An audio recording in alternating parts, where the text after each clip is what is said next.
طريف اش غنقول لك، المشاكل الماديه والازمه الماديه، ما درنا لا طربوس ما درنا هذا، كنا يلاه فريق في بني ملال كنترينو صباح وعشيه، المهم اللعابه ودرنا مجهود ديالنا وداك الشيء باش الجمهور ديال بني ملال اللي يستحق فرقه في بريمير ديفيزيون. انا ديما تنقول هذاك الفريق والجمهور والتاريخ ديال النادي راه خص المسؤولين يبذلوا مجهود كثير يجيو يدعمونا نفسيا يوقفوا معنا، لان بارفوا راه كتحس براسك بوحدك، خصهم يجيو دعم. راه ماشي تنقول راه ماشي الحصص التدريبيه هي الكره، راه الجو اللي كيخلقوا المسير والدعم النفسي والمراقبه والحضور ديالهم راه هو اللي كيساعد المدرب ولا اللاعبين باش كيديروا نتائج. حيت هذا الشيء عشناه ملي كنا لاعبين، راه ماشي الحصص التدريبيه فيه كيتحسموا المقابلات، الجو اللي كيخلقوا لك المسير والدعم النفسي والمراقبه والتتبع ويسول فيك ويجي دعم، راه الاجواء اللي كيخلقها المسير هي اللي راه المدرب غير اداه.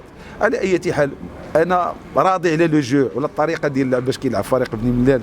شنو خاصنا ديك اللمسه الاخيره هي اللي ما عندناش، لاعبين شباب، الفرق كلها تقريبا عندهم لعابه كيلعبوا من بريمير ديفيزيون، جاي من البريمير ديفيزيون ديريهم عند الراك.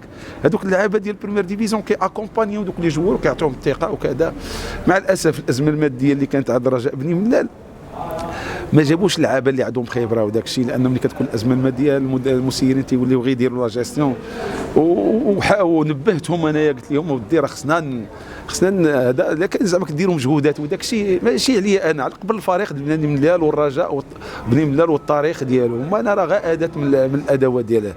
حيت كون كانوا عندنا مهاجمين اللي يساعدوا هاد المهاجمين وريحوهم، ماشي حيت عندنا لاعبين جيدين ولكن اللي فيكتيف ملي كتكون ريدوي التركيبه كتكون قليله، ملي كيكون عندك لي شوا والاختيارات حتى المنافسه كتكون بين اللاعبين، واللاعب اللي بغيتي تخرج منه كتخرج منه.